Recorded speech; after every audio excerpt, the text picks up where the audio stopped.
Welcome to Growing the Game, the podcast where we dive into the stories, struggles, and triumphs of basketball in Africa. Today, we have a special guest who is taking a road less traveled, a US based born professional basketball player who spent most of his career balling in Africa. We will talk about his unique journey, what he brought him to Africa, and the challenges of playing in different leagues across the continent, and how basketball culture differs from what he knew back home. Welcome, Will Perry. I'm excited to have you on my podcast today. Yeah, thanks for having me.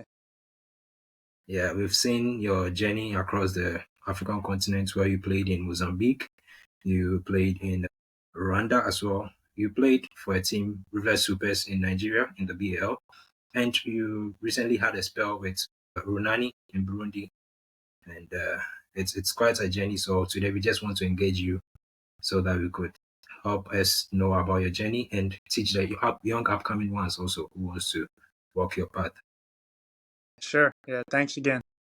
Yeah. So to first of all, when you tell people you are a pro basketball player based in Africa, what's the most common reaction you get? So if you tell somebody, in the US, a little bit of confusion, but now actually the last few years, African basketball has kind of risen up and becoming more popular. So more and more people around the world, not just the US, but around the world, they're kind of getting the Basketball Africa League is really popular, and so it's getting to the point where they see Africa as a respected spot to play ball. But yeah, definitely some years ago when I first entered the African market, there was some confusion for sure. I get that. I would also be confused when you tell me you play in Africa. To talk about your journey in Africa, what initially brought you to play basketball in Africa and what has kept you for the most of your career? So what literally brought me to Africa was I was playing in Spain at the time in Europe, and one Spanish coach was he just watched me play in Spain and just so happened to get hired with Ferroviario of Mozambique. And he was looking for a point guard, and he reached out to me and said, "Hey man, I watched you play. I think you'd be great here with me in Africa." And I kind of took a risk, I wanted to do something a little different, so I went. And yeah, ever since then I've been in the market, and what's kept me there is just the growth of the game. Like what a lot of people will tell you, like once you go to Africa, it's hard to leave. Like it's just a special place. Culture is amazing, and I just like being a part of a growing market. Thanks for appreciating our crafts on the continent as well. How was your experience playing in Africa differ from playing in the US or other leagues? Sure. So basketball, the style of play is a little bit less different than you think, especially in like the Basketball Africa League, which would be the highest level of Africa, right? It's kind of like the G League. It's a little bit different from Europe in that it's more US style, I guess you would say. Okay.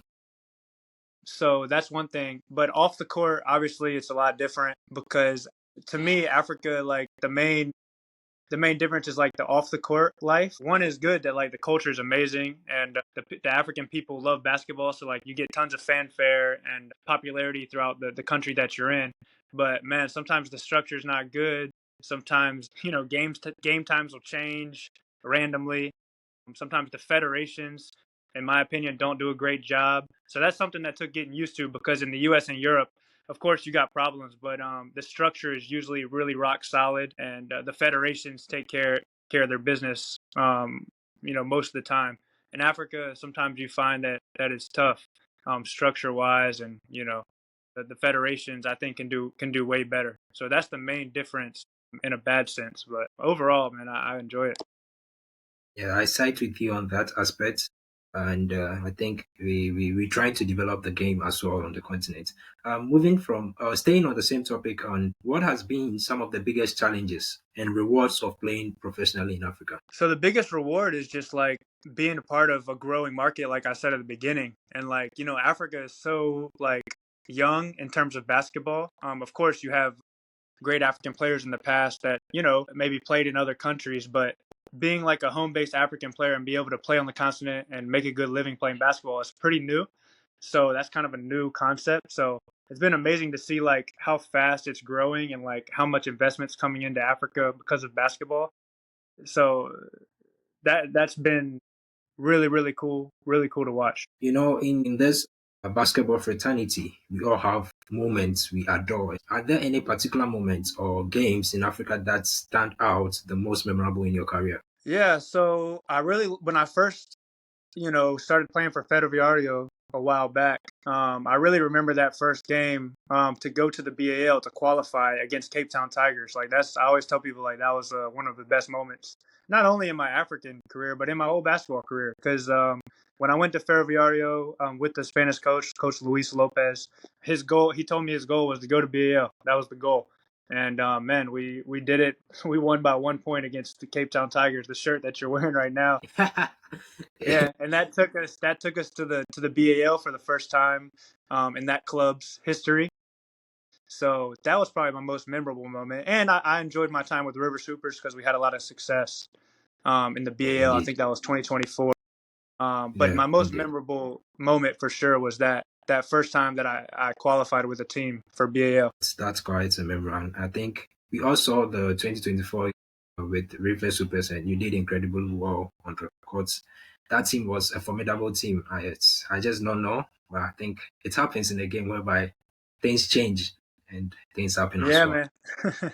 Yeah. Yeah. So, knowing where you come from, being a US based player, moving from different culture to another continent, whereby the culture is also different, how have you adapted your playing style to fit the African basketball scene? Yeah, so I think the main advantage for me was being a point guard because what I noticed in Africa is like you have a lot of athleticism, a lot of talent, but one thing I think that I fill a void in is being a point guard, running the team, being a leader, those type of intangibles that I think like I can bring to a team sometimes was missing from the continent.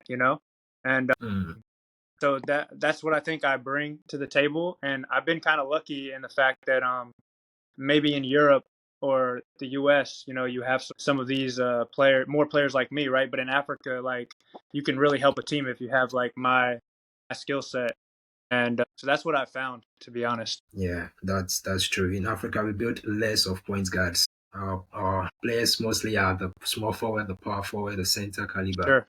Guards in Africa too, but sometimes they have like a different mentality, like just score points, Yeah, exactly. And of course, everyone needs to score. I mean, even me, I score, but you also have to Yeah, bring sometimes a player that can pull everything together and have those intangibles. So that's what I've learned being in Africa. that's great. So, moving away from your journey of basketball in Africa, we want to look about what do you think about the development of basketball in Africa? How have you seen basketball evolve in Africa since you first started playing here? Yeah, it's evolved a ton. So the biggest thing is like the investment and the clubs taking it serious. So I guess like when I first got to Africa, it was still some of the clubs weren't realizing like what they can do with sports in Africa and how much investment and prosperity can come from sport. And I think now everybody's kind of woken up and been like, "Oh wow, if I really want to take it serious and build a formidable basketball club, I can be not only I can grow a legacy and have a name for myself, but I maybe can make money. I maybe can, get into other business adventures. So that's the main thing that I've seen. More and more African clubs have woken up and been like, okay, let's take this thing serious. Still a long way to go, but that's the key. That's the key. Just the federations as well, man. Like they got to step up and start putting together good domestic leagues where it can lead to fruition for the clubs. Yeah, well put over there. And I think development wise, we still lack a bit in Africa. I just hope someday we could see better basketball and better management from these teams as well. Still on the same topic of development, which African countries or leagues do you think have the most potential for growth in basketball on the continent? That's a good question. Like man, obviously like Nigeria is a place that has ton of talent, but the structure is like so bad, just to be honest, that it's really hard for the talent to play in home based leagues in Nigeria. Like you almost have to leave to make a living playing basketball. So what I always say is like Nigeria has like the most hidden talent that nobody knows about because there's no structure, no That's true. pathway for them to improve. South Africa is the same. South Africa has a ton of talent, a ton of investment, but there's no pathway. There's no good structured league. Okay, you have the BNL, I think you guys call it, but it's not. in a structured place where someone can really make a living playing basketball. So South Exactly. Africa, Nigeria, Rwanda is doing amazing, but Rwanda is small. So like Rwanda has some of the best development. Like their league is amazing. All the clubs are serious. Most of the clubs are serious. The federation does their best and is really putting together a good league. So Rwanda is the most impressive country, but the problem Rwanda has is like they're just tiny. There's just not a lot of people there, right? So South Africa and Nigeria have a huge advantage over them. So I would love to see Nigeria Federation put together a proper structured domestic league, and man, Nigeria would explode, man. But easier said than done. South Africa is the same way. Yeah, coming from a West African country where Nigeria is our neighbors, I could say what you said is true. Nigeria has tons of talent. Even we could see in the NBA, whereby they've got a lot of players there. And Tons. being in South Africa as well, South Africa has the talent, has the infrastructure, but as you said, the pathway and the structure wise is not really helping. So yeah, I think I think we need to do better. As we always keep saying, we need to do better on the continent. Moving on to my next question. What do you think African basketball needs most to compete at the highest global level? So the first thing is like this is my opinion, of course. So I never Yeah, think I'm for right sure. or wrong. I'm just telling you what I think. Like my opinion is that the federations have to improve and they have to have good domestic leagues. Like in Europe, all these European countries have strong, structured domestic leagues. So, for instance, Rwanda is growing so fast and people are respecting them because their domestic league is really good. It's a 7 month structured league with 12 Hmm. teams. The federation does their best. They have facilities to play in. You know, it's a real competitive league. So if you had that structure in South Africa and Nigeria and Mozambique, instead of like a 3 week tournament, which is what a lot of the African tournaments, a lot of the African Yeah, countries are for doing sure. now, which is honestly bullcrap. They gotta step up and put together. The federations have to step up and put together domestic leagues, and then not only will the domestic leagues get the talent and infrastructure right, but it'll bleed into BAL, and BAL will be even better. It'll be an amazing Champions League of Africa, and it'll rival Europe and the US because, man, the US and Europe has structure, but I don't think they have nearly the talent that Africa can put out. True, I mean, Europe true. definitely doesn't. You know, Africa, there's tons of 16 and 17-year-old tall athletic kids walking around that they just don't have in Europe. But in Europe, there's the structure is so good, the coaching is so good that they overcome those issues. It starts with the federations, man. Like I always tell people, like that's why I like doing interviews with African journalists because I'm trying to put that out as much as I can. But like they got to do better because the players are getting better and better. Okay, the coaching needs to also get better. That's another thing. But the coaching will come if the federations get serious, man, Yeah, and does their develop work. Yeah, domestically. that's true. Staying on the BAL issue, how has the Basketball African League, that is the BAL, impacted the sports growth, and what more can be done? Yeah, so the BAL is the main driver right now in Africa because every person that knows sports or knows basketball in Africa knows about the BAL. And even For people in the sure. States and Europe know about the BAL or Asia. Everyone knows about the BAL because the marketing is so good. So that point is there. So the market is there for the taking and they've driven investment there and great players have played in the BAL and it's an amazing event, networking, business opportunities. That's there. It's just they got to put together as best of a product as they can. Meaning, try to get a 6 month league, 7 month league, proper 12 teams that are ready to roll. But that's not going to come till the structure of each country gets right. So that's what they got to do. I really think it starts with each country developing a good domestic league, and then the BAL will be able to follow. Because right now the BAL's problem is that like they have to do the three conferences because they can't do a 6 month league traveling all around, playing each other twice in the season or something. That would be ideal. But right now the structure is just not there. The facilities aren't there, right? So each country's got to do their part if they really want to explode because it's there, man. The market's there for the taking. Like it's possible. So let's see. Yeah. I'm going to put you on a very tough spot now with my next question. What African players, currently or past, have impressed you the most and why? Hmm. Yeah, so the obvious ones are like Solo Diabate or Carlos Moraes, who have had a history of like, or I just played with Haruna. Those are the guys that have been around and like had a lot of success, and they take pride in the African continent, right? So I respect those guys a lot, and because they started their career when African basketball wasn't even a thing, wasn't even talked about as much as it is now. And so I respect those guys for like riding the wave, and they paved the way for what's about to happen, what I hope's about to happen. But there's a ton of young African players, man. Like a lot of kids at the NBA Academy, like come on, I forget his last name, plays for the Suns. Yeah. Like kids like that, I mean, that's amazing, man. You go from like walking around at 14 years old, barely picked up a basketball, to the NBA. I mean, only an African kid can do that. Nobody else in the world has the ability to do that. So those guys impress me the most. Like the youngest kids that like somehow make it to the U.S. in 3 years and play on top levels. That's amazing. And then obviously there's tons of African talent, like in the diaspora, I guess you would call it, playing in Europe and stuff. And there's Yeah, tons of home base guys. I would have to. It would take me a while to think, but yeah, that older crowd like Carlos Moraes from Angola, in Angola, yeah, yeah. Haruna I just played with. Those guys I think are my favorite because they've been there from the start, and so they like really paved the way for what's about to happen. That's a nice pick over there because, as you said, those guys are the legends of African basketball, the face of African basketball now. So yeah, Exactly. yeah. So the next segment is the advice for the young players. You know, young players in Africa will see you play in the BL and be like, "Well, Perry is my favorite player. I like the way he shoots. I like the way he controls the courts." And so we want to see if there is an advice you could give to the upcoming young ones in African continent, on the continent as well. So my first question is, what's the most important piece of advice you would give to a young African player dreaming to go pro? So the best advice that I usually give like the younger guys is kind of simple. Don't think too much about what you should be doing or who you should be talking to or who your agent is or who what team you play for. The first thing you got to do is get good enough.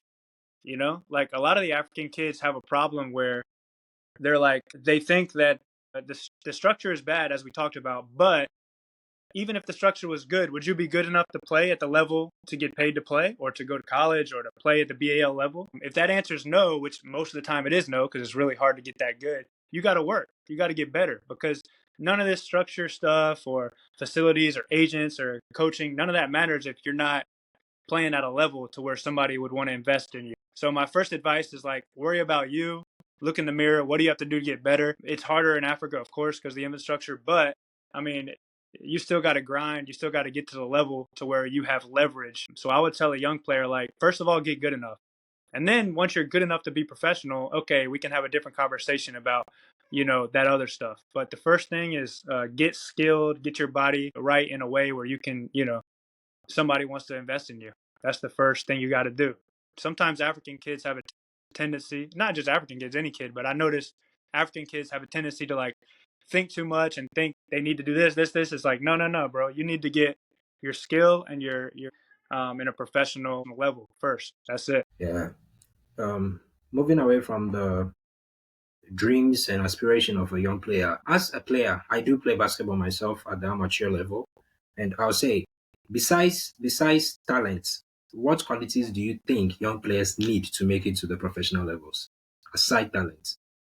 Yeah, of course, talent, of course. But I would say coachability, like how do you take criticism, even if you don't agree with the coach or your teammates, like how easy are you to work with? Because even if you have all the talent in the world, if you're a headache to be around and people don't like you, people don't want to play with you, you're only going to make it so far. I've seen it a million times. So, yeah, coachability and how well do you get along with teammates? That's huge. Yeah, thank you on that one. We notice you have a management team where I think Will Perry management, and I think my next question will be based around that. So, um, what? How can a young player or how can young African players get noticed by scouts and international teams? Yeah, it's the same answer as I gave you a few questions ago. It's like you just got to be good enough. Now, if you are good enough, the next step is play in a place that's respected, which would be like a good domestic league or road to BAL, or maybe try to, if you're lucky enough to be good enough to be on the national team, something like that. But the main thing is like if you're good enough, most likely people will find you. I know some kids slip through the cracks, but in this day and age, usually if the kid is good enough to play at that level, he'll be found. And like, yeah, my agency is called Perry Management Group, and we look for African players, man. And we've taken guys from road to BAL or even the domestic leagues around, and manage them. And so, yeah, if any kids wants to reach out, I usually try to get back to them at least on social media or email or whatever. So, you know, you can hit us up, no problem. Usually we'll get back to Yeah, you. I think you could put your social media handles out there for any young kid watching this who want to reach out to you. Maybe you could mention your handles out to them so they could hear. For sure. Just DM me on Instagram. Will Perry 0 is my Instagram. I usually try to check it and get back to everybody there. So hit me up and yeah, we'll see what we can do. I think I'll be the first person to hit you up there. Yeah, hit me Since up. I play Yeah, yeah. myself. For sure, Okay. man. Yeah, you talked about being coachable as a young player and some little stuff. What mistake do you see young players make that holds them back, and how can they avoid them? Usually we're talking about African players in general because, Hmm. yeah. So in Africa, usually like entitlement, I guess. I have some friends tell me it's called the hometown syndrome. Maybe they're like the best player in their hometown, you know? Yeah, You for probably sure, know that for saying. sure. I never knew that saying, but when this dude told me, I was like, that's exactly what I'm talking about. So Yeah, for sure. entitlement, okay, you're the best player in your city, or you got a lot of buzz around you, but dude, like, you can't get comfortable, you can't get cocky, you can't stop working, you can't not be humble, because the world is big and there's a lot of hoopers out there. So I'd say the biggest one to young players is like entitlement and like being okay where you are, being comfortable. Like, you always got to be Yeah, humble, you always got to fight for the next level, you can't be too good to listen to others. So that's what I would say. yeah. That sense of entitlement is actually killing young players because the moment we see that you're the best in that zone, we come out and be like, "Yeah, I'm the best player over here, and you can't beat Exactly. me." That Exactly. spirit. Yeah. Okay, moving on to my next question. Do you think playing in African leagues first is an advantage or disadvantage for players aiming for the top leagues? So right now, it's hard to. That's a really good question. I can't even answer that because I don't. It depends on every player, every guy. Like, is would be different. But if I was like a young 17-year-old player and I got an offer to go to Europe or USA or whatever, I'd probably go now. Okay, but in 5 years, maybe we're talking different. So I don't want to. I don't want to answer that because I don't know. The real answer is I don't know. Yeah, it's all. I respect your That's a good opinion on question that though. one. Yeah, yeah. Moving away from that question now. In Africa, whereby education has become key in every field, though in some parts of Africa, kids don't have the required education they need to get or exposed to the kind of education the ones in the urban areas will get. How important is education for young African players in the development of African talents? Super important. Yeah, super important. And you're right. I mean, in some of the rural areas of Africa, it's still developing. So that puts you at a disadvantage for sure. One thing I would say to that is like, good thing we have the internet. If you can somehow get you some access and see, do do some research and kind of get more worldly information from the internet, that's a plus. But excuse me, it's super important. Everyone should be educated, like to the high school level, if they can do it, in my opinion. And you can do both. Like, the one thing about African parents sometimes is like they just want their kid to study and like they don't believe that like sport can lead Hmm. to anything. So like your parents maybe tell you no, like basketball's not important, only school. And I would disagree with that. It's just my perspective. I think you can do both. I know it's hard, but I would encourage like parents to try to let their kid chase a dream and do school at the same time if possible, because I think they can do it, and I think it's the right path. Yeah. In Africa, we now see that there are organizations whereby we see like the Giants of Africa, the NBA Academy, the Seed Academy. Academies and grassroots programs are being introduced in the continent to nurture talent. So, what role do you see the coaches or academies and grassroots programs play in the development of African talent? It's amazing. I mean, NBA Academy, Seed Academy, I mean, those are real pathways to start a life with sports. It's really impressive. But the problem is only a certain amount of kids can go, right? So like some kids get left out, even if they deserve it. So that's why I'm pushing for these federations and domestic leagues to grow and like get serious about having professional leagues or semi-professional leagues in their countries, because not every kid can go to Seed Academy. It's only a select few people. So the federation's got to step up and have another pathway. Well said. on that one. Let's now look at the future of basketball in Africa. We're moving away from the advice for the young ones. We want to look at the future of African basketball. Where do you see African basketball in the next 10 years? So I think there's like two options. One is it becomes in 10 years, it becomes one of the most respected. It becomes almost like a Champions League, a Euro League of Europe. I mean, that's one option. If the structure, the domestic leagues, the investment continues, which it will, the investment's not the problem. The structure is the problem. So they got to get serious. The government's got to get involved, getting good domestic leagues in every country that can really keep developing the coaches, which will happen as the domestic leagues grow.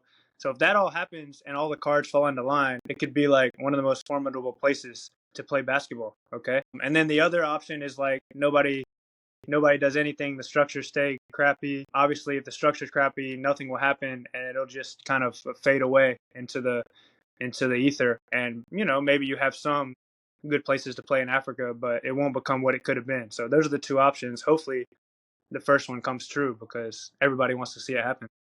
Yeah, yeah, that's true. My last but one question. We've seen players emerge from Africa and taking up the podiums, whereby they've made the names, the people of Pascal Siakam, Joel Embiid, even let's narrow it to Africa here, where we've seen Jajak Boissy putting in incredible numbers and stuff, Babaka Sani, and do you believe Africa could produce more superstars, and what will it take? Yeah, I honestly think that Africa could be like 35% of the NBA in like 20 years. I honestly believe that. And that's a crazy stat, but the talent in Africa is unrivaled, man. And the type of bodies that come from Africa, tall, athletic, talented, it's amazing. So I really believe that.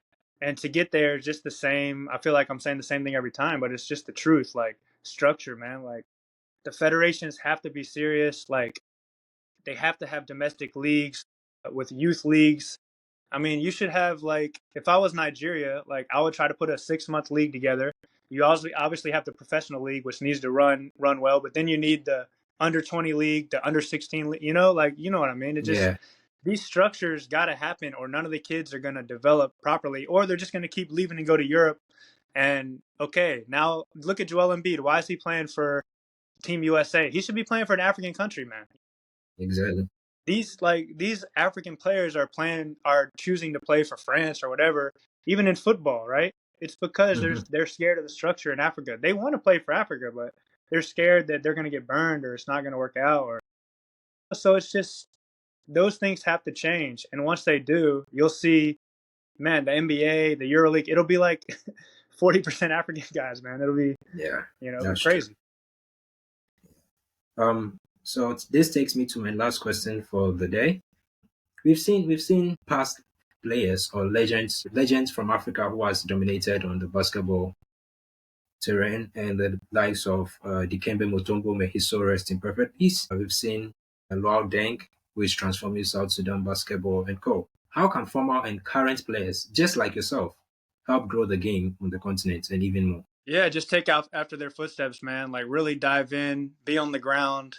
Don't try to fix Africa from afar. Like don't stay outside, but really get in. Like you gotta like Luol Deng went to South Sudan and like changed it from the ground up, right? Like sometimes I see people that think they can just throw money at something and fix it. Nah, you got to get in there and really dig in the weeds and figure it out. And like, yeah, I'm always open to help African basketball. And when I retire, I'll definitely have a hand in trying to do something because I love it and like I believe in it and it's fun and African kids that want to play basketball deserve better structure. So just following Luau Deng and guys like that's footsteps and I respect those guys a lot. Yeah. Before we go, I would like to ask you a question. Let's say not based on the whole show, but where do we see you landing your next contract? It's I don't know. I don't know. Let's see. I mean, I was actually in the Middle East last year for half the season. I was in the United Arab Emirates. Um, there's other options too, but I love Africa, so let's see if I play like Road to BL or something. But right now, I'm just at the beach with my family. I haven't even been thinking about it. So, but let's yeah, and see. I can give you an. congrats on your newborn baby as well. Yeah, yeah. I got a little baby, so yeah. Yeah, congrats Appreciate it on though. that. And that is a wrap on this incredible conversation with Will Perry. a true advocate for the growth of African basketball. The future of hoops in Africa is bright, but it's going to take investment, infrastructure, and most importantly, the next generation of players believing in the dreams. A huge thank you to Perry for sharing his story and insight. And if you love this episode, make sure you share, like, comment, and subscribe. My name is Kweku Kekeli, and until then, keep growing the game. Thank you. Thanks.